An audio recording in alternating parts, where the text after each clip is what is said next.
Great. Happy today to welcome another guest to the Rebranding Middle Age podcast. Kim Vopni is our guest today, also known as the Vagina Coach.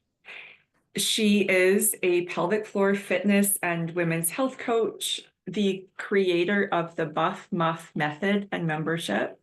I get a good chuckle out of the names that you choose. um, Kim, in her Buff Muff method and membership, she provides education and exercise, lifestyle support, and group coaching to help women prevent and heal incontinence and prolapse. Kim also holds a BA in psychology, a postgraduate diploma in health and fitness. She's a restorative exercise specialist, certified personal trainer, certified pre-postnatal fitness consultant, a certified Pilates, not Yep. Pilates instructor, and a hypopressive method trainer, and a certified menopause support practitioner, as well as most recently a certified osteoporosis fitness specialist. So, and I really did want to just share all of that because I've seen some stuff online where people are challenging, like they're annoying. And these are my words, not yours. And I just think sometimes people just want to know you really have a wealth of knowledge that you bring together in your work. Yeah, so welcome. Thank you. I appreciate you having me and for the nice introduction. Thanks so much. Of course, I will share links. But I wanted to share here, Kim's podcast is called Between Two Lips. I just love it. I just love it. The sense of humor, just the forthrightness. And honestly, I'm 53, and I think in the midlife season that a key to resilience is humor. I agree. And pelvic health is a heavy topic, literally and figuratively. And sometimes while I embrace proper anatomical terminology, sometimes we need to lighten the load a little bit of humor. Yeah. And, one thing that I've seen is like we have a lot to learn. And coming out of, the 40s are so busy. And then I was like so excited to go, be through the menopause transition. But really, it also came with another big learning curve and workload. Information that now I think it's great because my youngest daughter, 25, my little sister, early 30s, they're getting education that I did not receive. Hmm. And it's fabulous. But like I've had to really dig in and do a lot of work. And I really want to thank you and Shirley Weir, both Canadians. You guys are just doing an amazing job spreading quality health education for Oh, midlife thank you. women. Yeah, Shirley, she actually lives about 5 minutes from me and we collaborate a lot on in our work. And so she's a good friend and an amazing advocate for women's health as well. So thank you for that. Yeah. So I pulled this somewhere. I don't remember where, if it was on Instagram, your website, or I listened to a lot of your material, but somewhere you wrote or said, many women suffer needlessly, often for years, and end up withdrawing from social activities, intimacy, and exercise. I want women to live a big, full, amazing life. I want women to age powerfully, which I love, right up my alley. But Kim, why does every woman in the middle season of life need to know about her pelvic floor health? And why is this important for that big, full, amazing life? Hmm. We really deserve this information a lot earlier in life. And you mentioned your younger sister and children are now becoming more informed much earlier than we are. And it's so typically our generation, our parents' generation, it's taboo. You don't talk about it. And we've seen messages our whole life of it. It's just part of being a woman. And so we've just accepted that these changes, not even really knowing what's happening, but usually everything gets lumped into do your Kegels or you need to wear pads. Like that's really the only pelvic health education we've had. And so I think that first of all, we deserve this information earlier in life to understand what the pelvic floor is, why it's important. I view it as really the center of the universe. And when things are going well, we don't think about it. It's part of the body we don't see. We can see our external genitalia, but we don't see our pelvic floor muscles. It's not like when we go to the gym and we can flex in front of the mirror and see what muscles we're working. So it's this elusive part of the body that has been associated typically with shame, taboo. We don't talk about it. We give it names. We hush hush and we whisper. And even during our health checks, pap smears, that type of thing, it's usually, first of all, we don't like a pap. It's done very quickly. But PAPs are what we've maybe interpreted as that's the health that we need for our vagina. That's the health care. And it's really very limited to one aspect. So we've lived with these, interpretations of shame and embarrassment and taboo. We haven't been given proper education.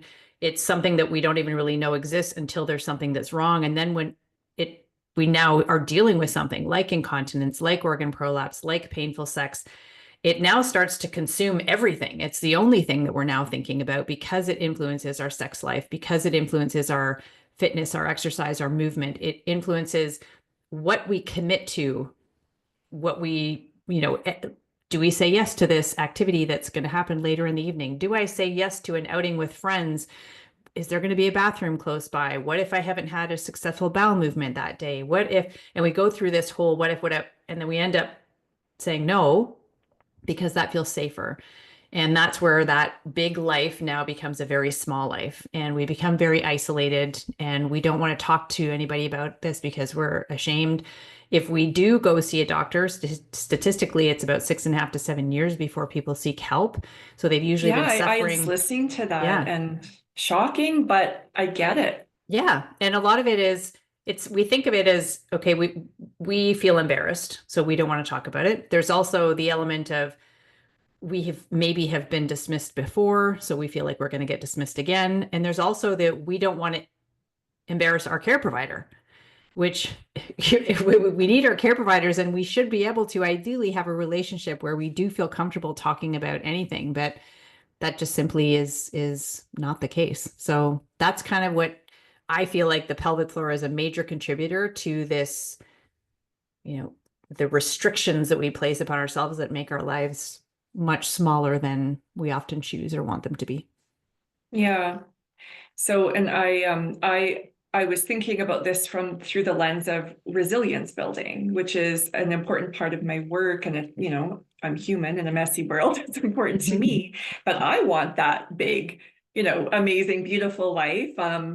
And I'm committed to joyful aging. And yeah, if we, like you said, like if we feel shame, if we are limited by these physical constraints, I mean, yeah, that's a big deal. And we really do need to be talking about this much, which you're doing a great job of it. And the rest of us collective, we need to keep talking about it in our circles. Mm-hmm. So, so anyways, in terms of resilience, do you equate the two? Like pelvic floor health is a key part of resilience.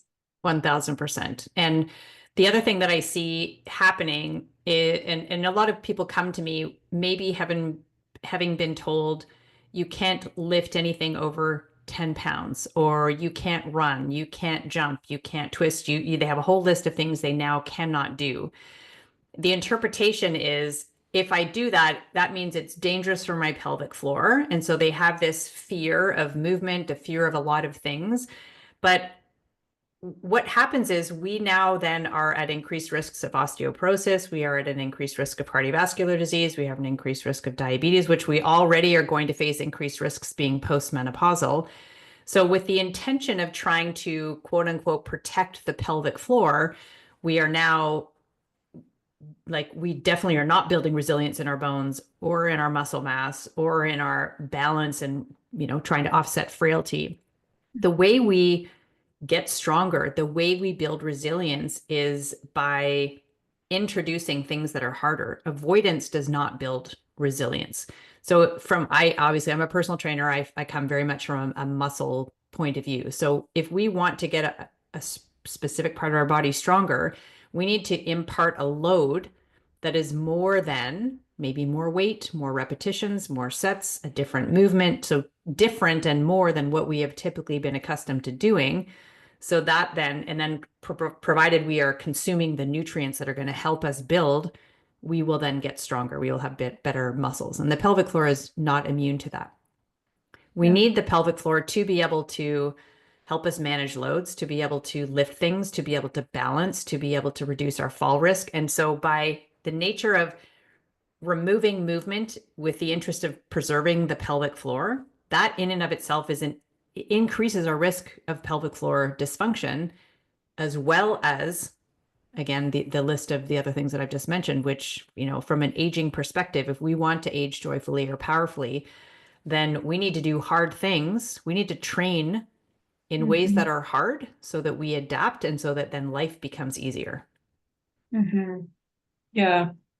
Okay, this is not in the talking points I sent you, but it just popped into my brain. And it's coming from a conversation with a girlfriend recently. So some people have sensory issues. Have you ever encountered where some women struggle with, we're going to talk about Kegels later and your approach, but I'm just curious, have you encountered that where some people struggle with that sensory experience of even that? Yeah. Yeah, absolutely. Absolutely. So that's a big part of what I do is I am not a manual therapist. I don't see people in person even anymore.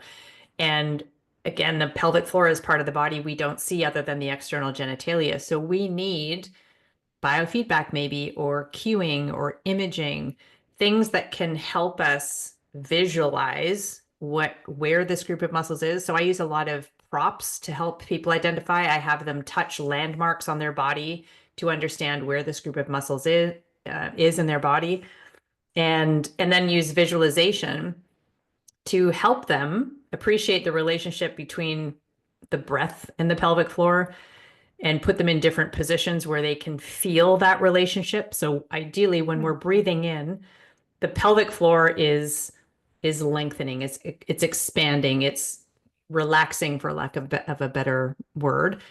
And when we exhale, that's where the pelvic floor is now contracting and lifting. It's engaging the core, so to speak.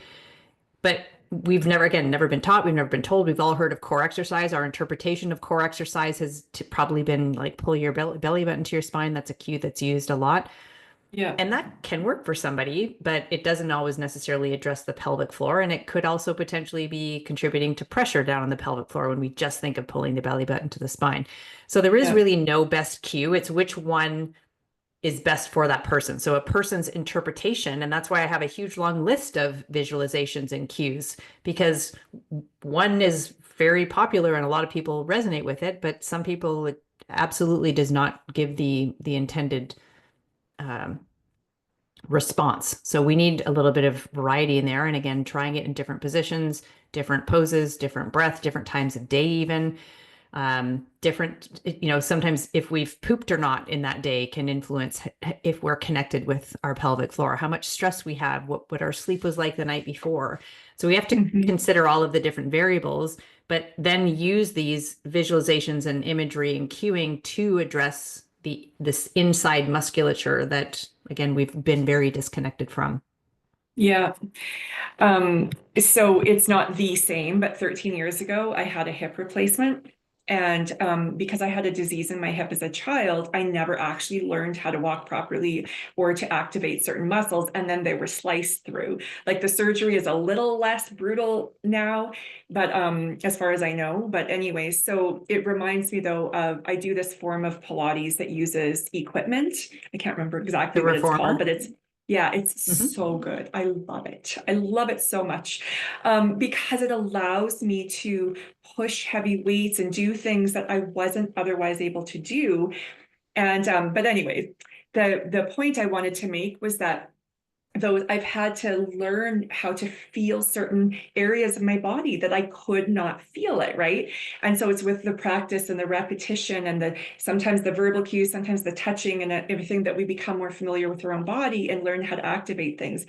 But I bought your Buff Muff method not that long ago, and um, and so anyways, the process, which I won't go into right immediately, that you teach, it's slightly awkward at first, and I've been practicing in Pilates.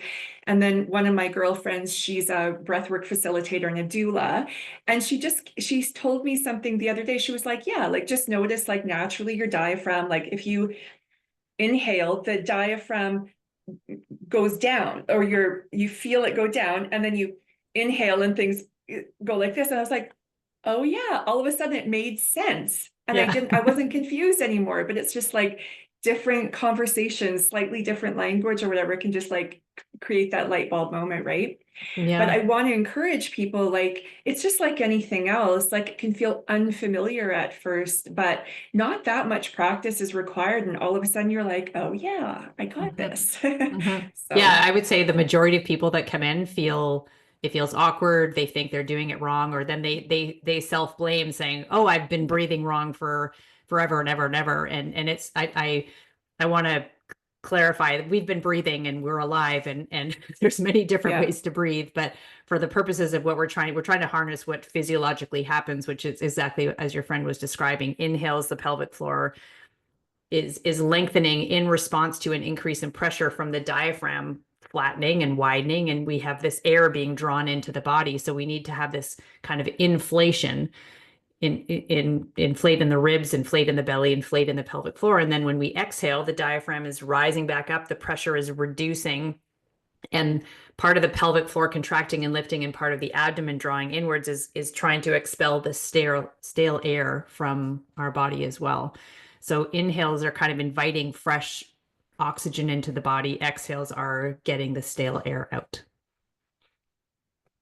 Okay. So, what are some of the most common issues related to midlife women and their pelvic floor? And then I heard that you love root cause, talking about root cause, and I would love that if we can kind of weave that in throughout as well. So we're not looking for like just symptomatic relief, right? We're looking at like what's happening below the surface and how can we go there and repair, strengthen, whatever it is that we need to do, right? To kind of get as close as possible to that root cause or whatever. So, Right. so what are some of the most common issues? So there's an umbrella term that's fairly new called genitourinary syndrome of menopause. And under that, we have genital changes, we have urinary changes, we have sexual changes. And so many of the common conditions, the two main ones that people come to my community for are incontinence and organ prolapse. So we can look at in the genital side of things for GSM, genitourinary syndrome of menopause. There are changes to our external genitalia, to our vulvas. Like externally, we may lose the inner labia, like it becomes less apparent. It starts to shrink. The tissues become thinner and drier. The hood of the clitoris can actually adhere over top of the clitoris. So these are extreme changes, but that is part of what's happening.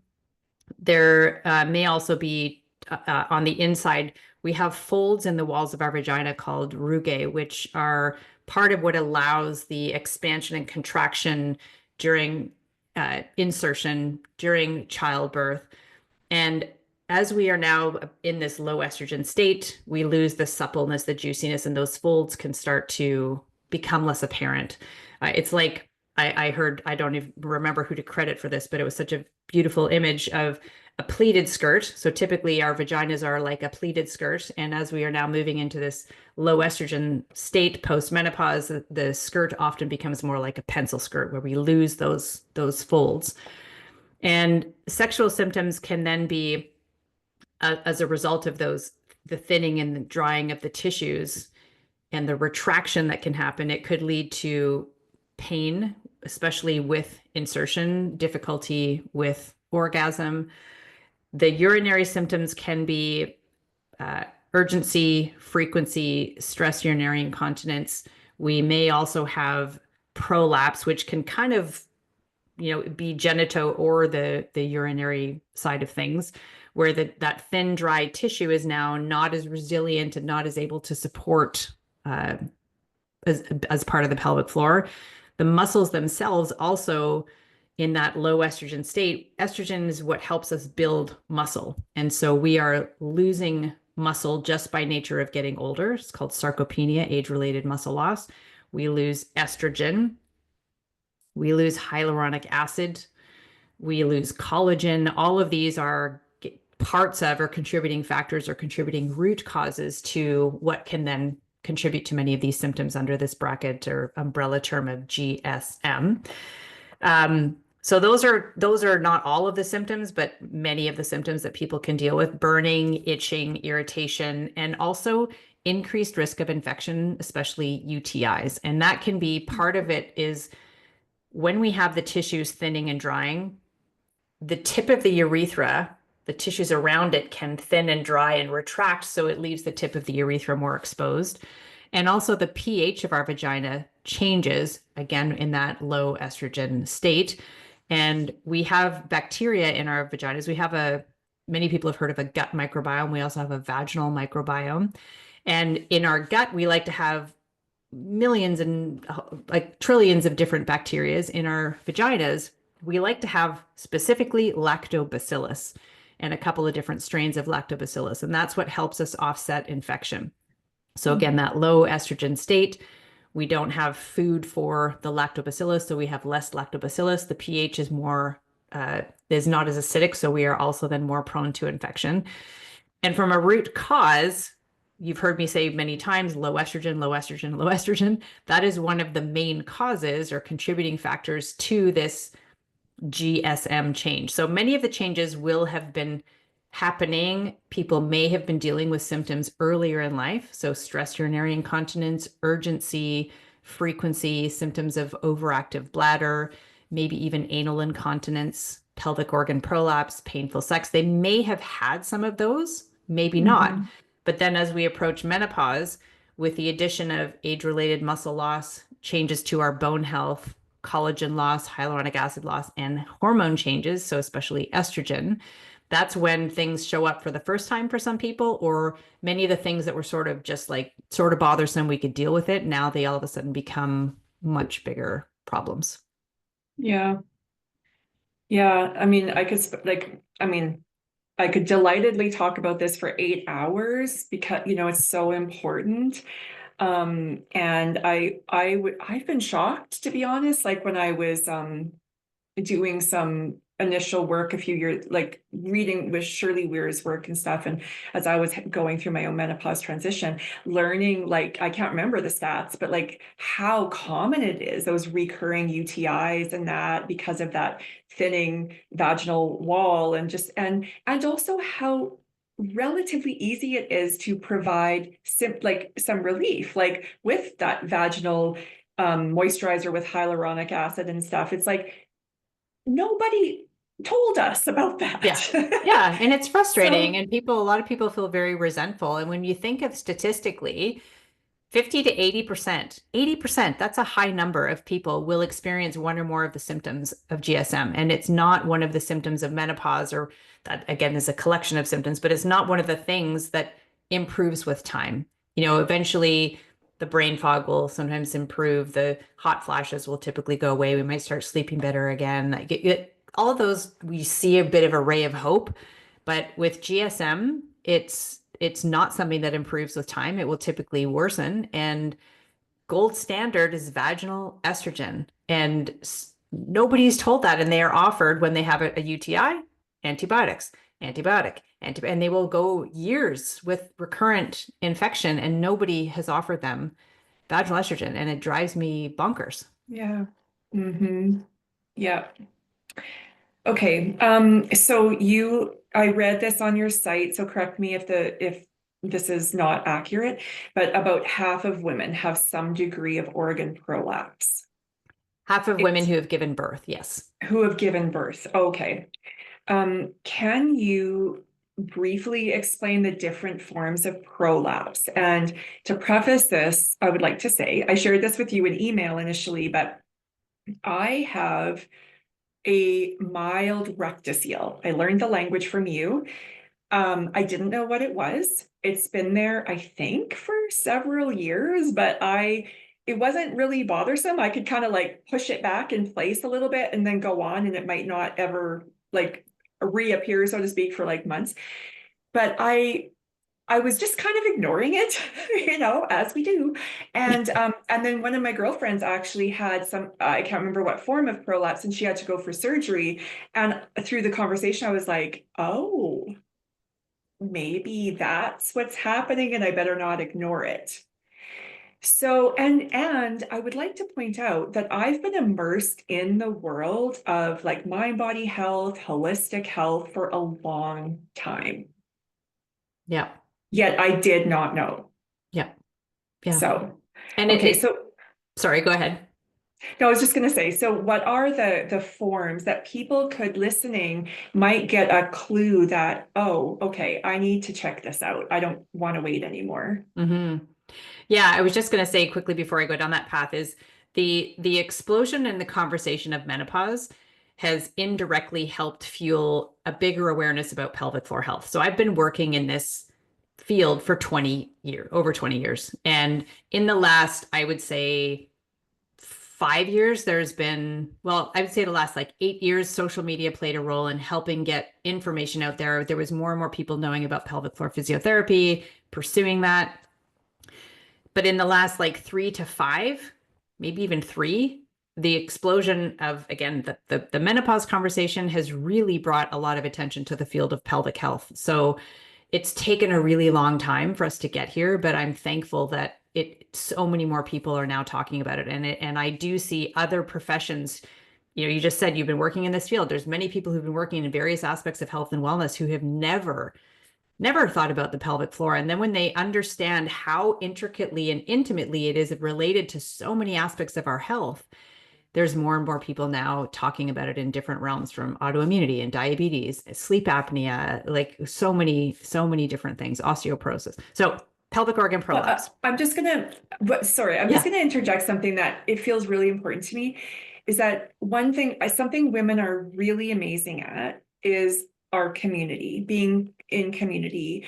And when you empower a woman, you give her knowledge, the spillover effect is massive. Yeah. So I love that it doesn't take that much, right, to create these like waves of change, and we Yeah. all kind of take this information into our circles, and I really think that's a beautiful thing. Yeah. So Yeah.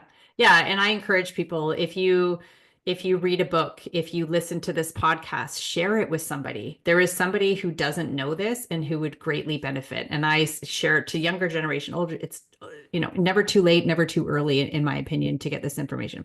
So pelvic organ prolapse is where the bladder, the uterus, the rectum, sometimes the intestines, the urethra shift out of their proper anatomical position, and they can bulge into or descend into the vagina. So in the case of a bladder prolapse, and another element of kind of confusion here is that it can be named differently. Some people might be told they have a vaginal prolapse. Some people might just be told they have a prolapse, and most people have never ever heard of this. But again, 50% of women who've given birth will have some degree of prolapse in their lifetime.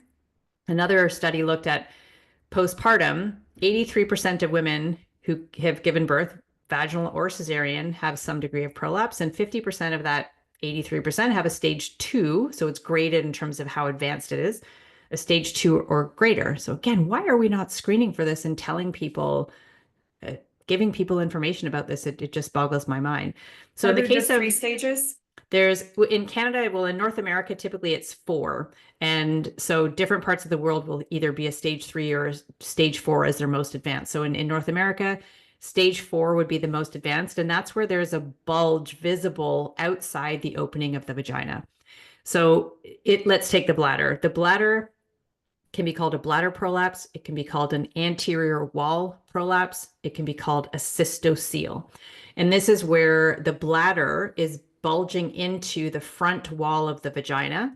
And in more advanced cases, that bulge could be visible at the opening or even bulge outside of the opening. Now, the bladder will not fall out of the body. It's what you see bulging is the wall of the vagina being pushed by the bladder, if that makes sense.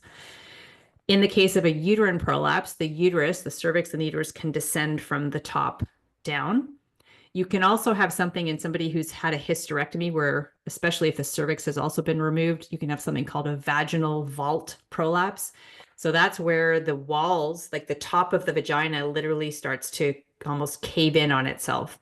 Post hysterectomy, for anybody who's potentially considering a hysterectomy or even somebody who has had a hysterectomy, it's important to know if your doctor has resuspended the top of the vagina, because the uterus and the cervix play a role in keeping the vagina held up in place.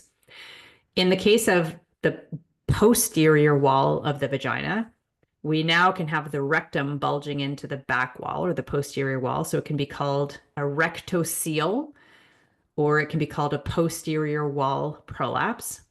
But it's not called a rectal prolapse. A rectal prolapse would be where the rectum is bulging out the anus. And this is something that can happen in both male and female anatomy. An enterocele is where the intestines start to descend into where the uterus, so it's most common in somebody who's had a hysterectomy. It will descend into the space where the uterus used to be, and it can start to now create pressure and heaviness and bulging into the vagina as well. So that's what a prolapse is. The different types, you could have one or more. You can have multiple compartment prolapse. And again, more advanced is where kind of how close to the opening is that bulge. Early stage prolapse is often asymptomatic. You may not see or feel anything, but symptoms don't indicate severity. So somebody could have an early stage prolapse and have have very pronounced symptoms. Somebody could have a very advanced prolapse and have no symptoms. So symptoms don't indicate severity. They don't indicate necessarily improving or worsening. They're just symptoms. And so many things will also influence our symptoms on a given day. But part of why I recommend people see a pelvic floor physiotherapist at least once a year for a checkup is so we can catch prolapse early. Because when we can intervene before it becomes more advanced, when there's already a bulge visible at the opening, we have an opportunity to definitely mitigate it, improve it, and potentially even reverse it. Once we have more advanced, like a stage 3 or stage 4, I don't know anybody who has completely reversed a stage 3 or stage 4. I have a few people in my community who've gone from a stage 4 to a stage 3. Many people have gone from stage 3 to stage 1, but I don't know anybody who's completely reversed a stage 3.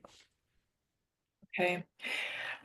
So a couple things. One, if we do catch this and we take care of our pelvic floor health and do everything that we can in this season of life, and even like I know that you work with women, I think you said in your Buff Muff membership there was a 90-year-old or ish. 93 is the oldest. Yeah, which is Yeah, amazing. Love I it. know. Is this a given, like in old age, will we just automatically have prolapse symptoms? No, not Like, necessarily. no. It can depend on so many things. Okay, Yeah. good. Oh, so also, I booked my first pelvic floor therapist appointment. Awesome. Awesome. Where, yeah, thanks to you, Kim. You're like my new best friend. So I'm in a small town in Canada and there's a wait list, but it's not too bad. And so tonight they get you to do a webinar first, an online thing. I'm imagining that I've already learned the info from you, but I think that's a healthy process for them to do it. And then in early May, I get to see somebody local. But yeah, so Awesome. it's not Awesome. my favorite idea. Like I can see, like I don't like going for PAPs either, but I do it because I care about my Yeah. health. But Yeah. And it's totally different from a PAP. And you bring up a really great point. Because we had a seed planted earlier in life that this is an important aspect of our healthcare and prevention, we do it. We understand the importance. And we may not like it, but we still do it. With pelvic floor physiotherapy, if we planted that seed earlier and people understood that this is an important part of our preventive health, we're going to do it. But we just have never been told. And I want to really highlight that it is much different than when you have a PAP. There is no speculum involved. It is a much more thorough, gentle process. I'm not going to say it might not feel uncomfortable for some people, but everything is done with your consent. Everything is explained. Many therapists will have a trauma-informed approach. Like it's very, it's very, people come away and they think, oh my gosh, how have I lived this many years in my body and I didn't know this? And it's very empowering. It's very, it's an education. It really is so I'm glad that you're taking action. And I like the number one thing, which you probably know I say all the time, is if you take one thing away from this episode, is go find a pelvic floor physiotherapist, even if you have no symptoms. Go. Just like we go see the dentist once or twice a year for a checkup, and we go even if we don't have a toothache or any bleeding gums or anything, we just go because we've been told to and we've been conditioned to do that. And we brush and Yeah. floss in between. Just impart that same practice for your pelvic health as well.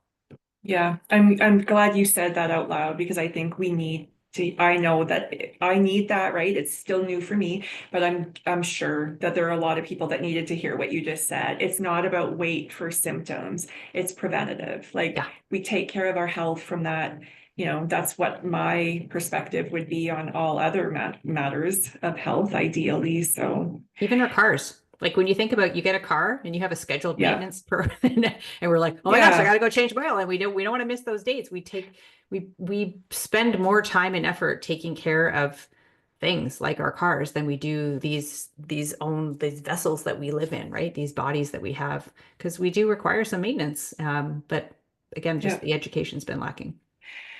Um, the trauma-informed part does feel so important, and I had to go for a cervical biopsy about a year ago, and I had an ultrasound, like a Hmm. vaginal ultrasound. I'm not sure what it was called, but the young tech who was doing it, so amazing. Like asking for consent, just like her approach. I'd never experienced that. It was wonderful. I mean, wouldn't like choose it for fun, but she did such a good job. And also, going for my first mammogram, like I'm somebody who like, I'd rather be covered up. Like there's vulnerability in that. But the person who did my mammogram too, I've had a couple, I guess, and just so well done, like so respectful, so, gentle. And like, it was just like, it was so good. And so I hope too that people will know things are changing. Hmm. And And yeah, I also want to plant a seed there too, is that if so, say you're like, okay, I've listened to this podcast episode, I'm going to go see a pelvic floor physiotherapist. And it's a very intimate therapy, and there not always will you connect with that person. And that does not mean that they are a bad therapist or you are a bad patient. It's an element of connection. So if it takes you, if right. you don't feel like that was the right person for you, then find somebody else, and that's totally okay. Yeah, right. We would do that for a chiropractor or a Yep. massage therapist. Yep. So yeah. Okay, so I'm going to jump at, well, I mean, it's all important. So uh, let me look. I feel like I have to cut back on some of my questions. Um, Well, okay, I'm going to jump ahead and I'll just see if we have time. But really, I mean, go follow Kim's Instagram feed. Um, okay, so 1 in 3 women I read experience bladder leaks. So that could be like peeing yourself when you cough, laugh, jump, or like stand up in some cases, right? Mhm. And we are told that this is normal and to be expected. And you say that isn't true. Um, and I don't know if there's anything you want to add to that, I guess, and just saying like that actually isn't true. That's not just like, oh, you're a woman and that's part of life now. Yeah, I would say you could maybe make an argument for it to be expected if you pay no attention to your pelvic floor. Um, then perhaps, just like anything, if we have over the years, I've just said we lose muscle mass, we lose 10% of our bone mass in the first 5 years post-menopause. We're also losing muscle mass. I mentioned collagen, estrogen, all the other things as well. So we do face aging. We do face changes in our body as we age. And I want to try to get people fighting against that, like rage against the machine, as to don't just accept aging as something that's inevitable and we are going to become frail and we're going to become weak. And that's just the way that it is. That's sort of the mentality that is potentially happening for many people. And so then, sure, I could say, yeah, you could probably expect that this is eventually going to happen. However, with the right information, and I would say, yes, earlier in life we can prevent, but even if somebody is 93 or 75 or whatever age they are, and they have already been dealing with these challenges, you do not need to accept that that's just the way that it is. You can absolutely stop that. You can stop waking up 5 times a night to pee. You can stop planning your life around the bathroom. You can stop the leaks that happen when it's unexpected. So it is not normal. It's common. I would say again, if you're not paying any attention and you just sort of accept that aging is just happening, then I'd say it's pretty likely that you will have some pelvic health struggles. So earlier on, let's understand what are the changes happening that are contributing to that, and let's step in. So posture is a big one. How we hold our skeleton and the position of our pelvis in relation to our diaphragm. You talked about the breath and your friend who taught you the relationship of what's happening on the inhales and the exhales. When our rib cage is stacked over our pelvis, there's this beautiful dance that happens. And that doesn't mean we have to stay in that position all day long. We should be going in and out of it. But when we sit, especially with a tucked under pelvis, or if we stand with a tucked under pelvis, or if we hold ourselves in a non-optimal way for extended periods of time, there are adaptations that happen within our body, the pelvic floor being one of them, where it may then lose its ability or be hindered in its ability to manage intra-abdominal pressure and do all the things that it's supposed to do. So posture is a big one that we want to help optimize. Constipation. And especially when we think about the menopause transition, most women who are diagnosed with autoimmune conditions, with thyroid autoimmunity being one of them, happen in that menopause transition. And a big symptom, or a commonly associated symptom with thyroid challenges, whether it's hypothyroid or autoimmune thyroiditis, is constipation. And constipation will make you feel like you have to pee more. It will give you stronger urges. It will, the constant straining will damage your pelvic floor. And you feel like, pun intended, shit, because you're not getting the stuff out. You're not getting the hormones that you don't need out. You're not getting the toxins out. So you start to then get in this place of just feeling terrible. You feel cranky-pated is the word that I always use. And that is not helpful for your pelvic floor as well. And then we have hydration or dehydration. A lot of people who are leaking or who feel like they have to go to the bathroom all the time, who feel like, a trigger, like they come home and put their key in the front door and they feel like they urgently have to go, they will start restricting their fluids and they will stop drinking water because they think, well, if I don't have any water, then I won't have to void. I won't need a bathroom. But what happens is dehydration will contribute to constipation, which we've already said is a major contributor to pelvic floor dysfunction. It will also create more concentrated urine. So your bladder will become irritated by that concentrated urine and it will signal you more frequently and more strongly. And so we get in this vicious cycle of we think we're doing something that's helpful, but we're now creating other issues. So constipation and hydration are always where I start. Then we will look at our posture. What's the relationship of the diaphragm and the pelvic floor? Then we start to connect using that visualization. So I teach something called the core breath. You can find this on my YouTube channel.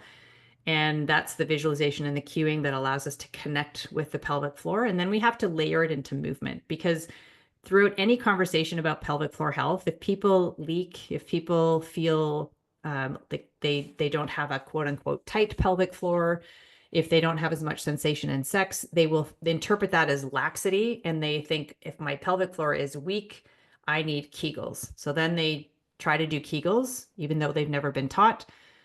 Research shows that Kegels work when they're done correctly and consistently, but most people do them incorrectly. So then they stop doing them.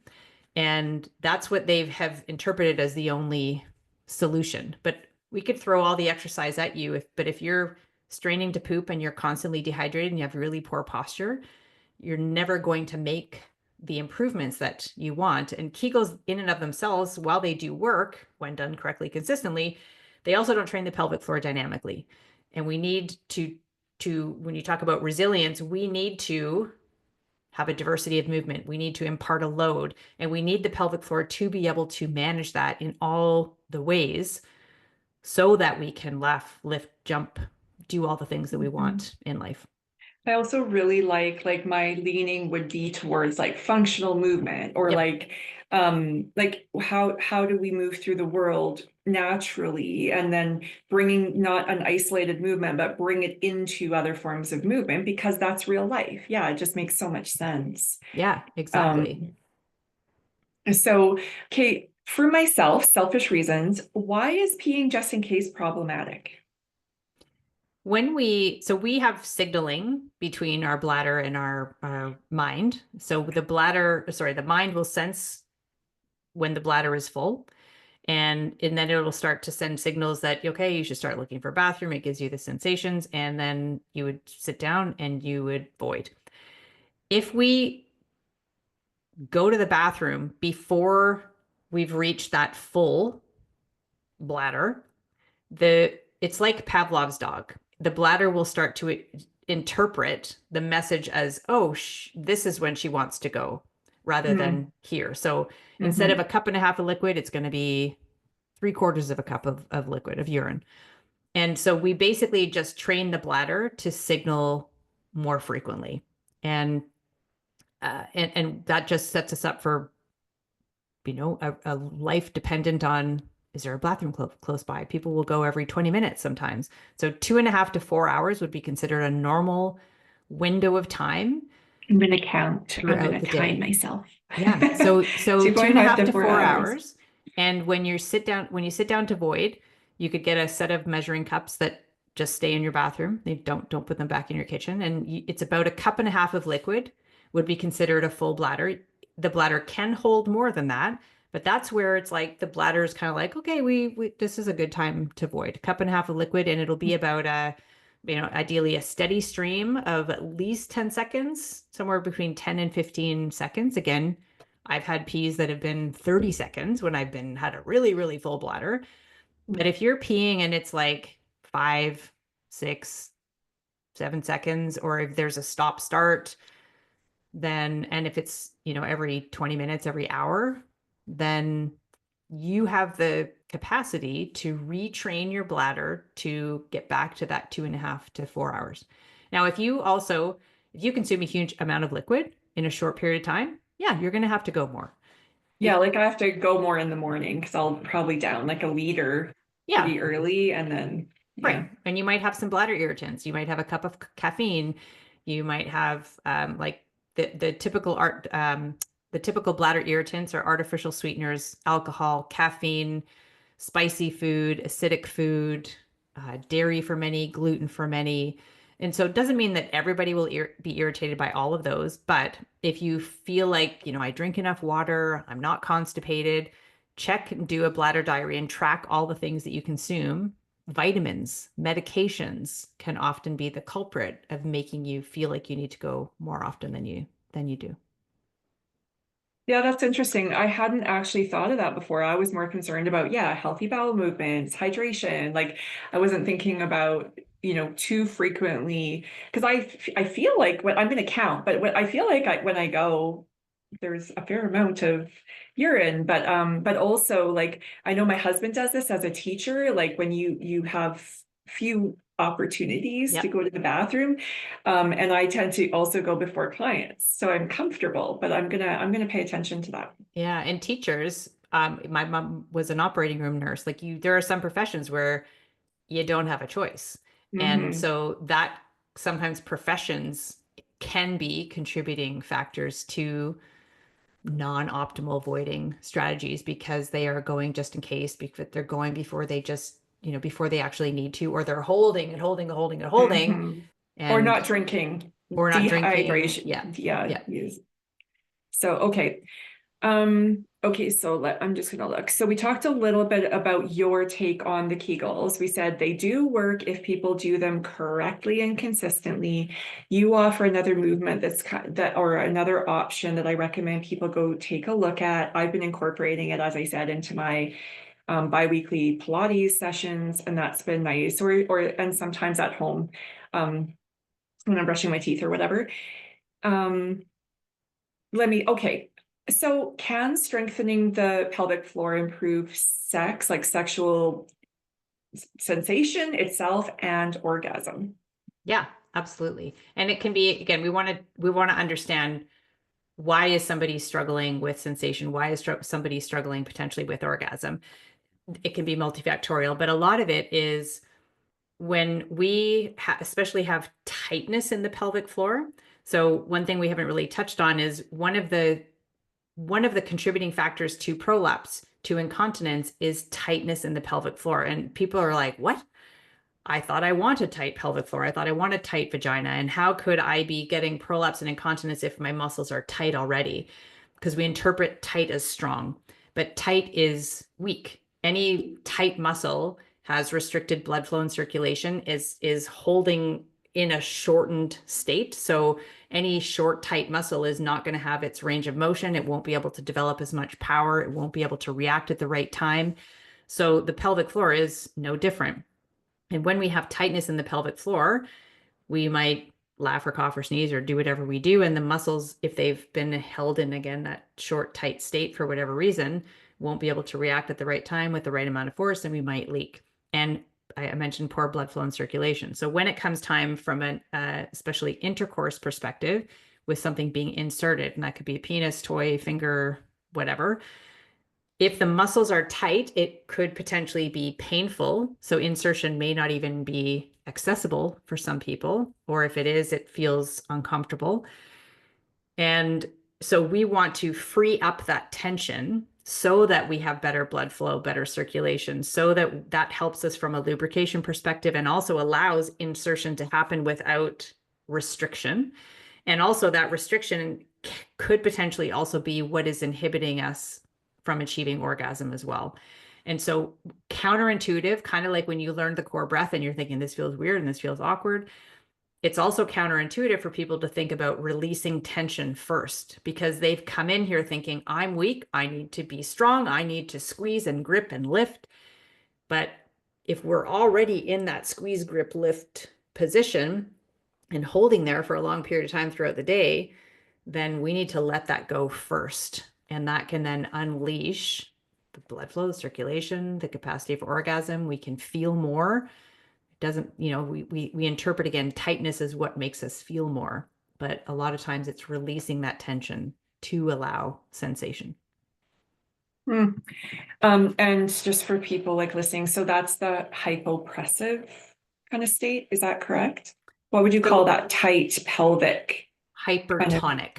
Hypertonic. Yeah. Okay, thanks. So hypertonic, hyper meaning over, and tonic, tone. So hypertone or more tone than what would be considered normal. Some people may be told they have a hypertonic pelvic floor. They may be told they have a tight pelvic floor. They may be told they have a non-relaxing pelvic floor. So there's different, it's the same thing, but often there's different terminology that might be thrown around as well. Right. Okay. So if you don't have that a tight pelvic floor and you do practice the core breath or the Kegels, whatever in some form, will that improve experience of orgasm? It can for many people. Yeah. And even the people who have tightness, I still would have them do the core breath, and I would still have them do, may not be a Kegel or an activation on every single repetition, but tight is weak. We need to strengthen those muscles. And the core breath in and of itself, we really emphasize the inhale and expansion, the release that should happen when we take a breath in. And then by doing a voluntary activation as we exhale, especially a max voluntary activation, like trying to lift or squeeze as hard as we can, that can elicit a greater relaxation response. Now, that doesn't mean that I would have everybody think about doing a max contraction every single time. And especially people who already know they have a tight pelvic floor, I would have them really focus on the inhale and expand to start. And then every third or fourth repetition, add one max contraction and let it go. And then do another series of just without the voluntary activation. So I wouldn't take it away completely. There is benefit in reminding the muscles of their range of motion. Interesting. Okay, so let's we're going to wrap up, but the hyaluronic acid that we touched on earlier, that vaginal estrogen. So I bought some before it expired now, though I need more. But do we need it? If we're taking HRT, do we still need that if we have no symptoms? I know you're not a physician, but speaking from your but within the HRT side of things, there's systemic HRT, hormone replacement therapy, or some people call it menopause hormone therapy. Systemic meaning it's influencing all of our body, our bones, brains, heart, skin, all the things. And that might be a transdermal gel or cream. It could be a patch, it might be oral progesterone. And that's beneficial and can have some influence on our vulvovaginal symptoms as well, but typically not enough. So that is why there is also local vaginal estrogen, which is also delivered via a cream or a gel or even a little tablet that's inserted into the vagina. So many people benefit from both systemic and local vaginal estrogen in particular. Hyaluronic acid is a different molecule. It's something that we produce in our bodies less as we age. Hyaluronic acid helps us retain moisture. So there's estrogen, which is a hormone, and that is going to help with our pH. It will help with moisture and lubrication. It helps us build muscle. It's, I consider, essential. There's hyaluronic acid, which will help again with some uh, moisture and lubrication. And from a purely vaginal dryness perspective, there's been some research to show that hyaluronic acid and estrogen are pretty much on par. However, hyaluronic acid will not necessarily, at least that I have seen, doesn't change the pH, won't necessarily give us that protection from infection and UTIs, and won't help from a muscle building perspective. It's really helping retain moisture. Then we need also lubrication for when we may be participating in sexual activity with or without a partner. So lubricant will help reduce friction. A lubricant is not a moisturizer. A moisturizer is not a lubricant. Lubricant and moisturizers are not estrogen. So the three are beneficial in and supportive in different ways. So I do recommend all three. Estrogen, you do need to get prescribed from your family physician, your naturopathic doctor, depending on where you live in the world. And there are some like really low dose over the counter vaginal estrogens, specifically in the United States. But I do recommend working with some sort of a hormone practitioner to help you with your HRT. And then hyaluronic acid is available over the counter as our lubricants. And I mean, a moisturizer is something we can use daily. Vaginal estrogen typically is once or twice a week. Some people might even use a little bit more than that. Moisturizers daily, lubricants with sexual activity. Yeah, thank you. Okay. Anything else, Kim, that we haven't touched on that you'd like the women listening or the people listening to know? I mean, we've covered a lot. You've had great questions. I think I do definitely want to stress that it's never too late. I do want to stress that pelvic health really is so much more than just Kegels and a whole body approach where we are addressing breath and posture and movement, and our health history is really important. We can't just Kegel our way out of every single problem. And I also want to say that there are some times where even if you do all the things we've talked about, you see pelvic floor PT, you've got vaginal estrogen, you take a whole body approach from a fitness perspective. There are some times where we exercise will not fix that problem, and surgery can be a really great option. I would never put somebody down that path right away, and unfortunately most people end up down the path of pharmaceuticals and surgeries much too soon. I just don't want to, I want to take the shame away from you haven't failed. There are some times where that is the best option, and that's what's going to help you move forward. Yeah, I love that. Thank you. And elsewhere, you have shared your story. I think in several places you've shared your own prolapse story and you had surgery, correct? I had surgery for rectocele. Yeah, I've also had a Okay. uterine prolapse as well too that I was able to reverse with exercise. But my rectocele, doing all the things for 9 years, couldn't make a dent. I did choose surgery to repair that, and very happy I did. Yeah. So, I mean, people can listen to your podcast, etc. But I thank you so much for ending on that note because, like, shame-free zone, we don't need more shame in our lives Yeah. at all, right? So, yeah, I exactly. really appreciate you and your work again. I really mean that. I've been like applying the information to my life in practical ways. Very grateful for you using your voice and your gifts in the world. So, thanks for being here. Yeah, well, thank you. And it makes me happy that people take what I preach and actually apply it. So I Mhm. really appreciate that it's been helpful. And I so appreciate you sharing that with me too. Bye, Kim. Bye. Nice to see you.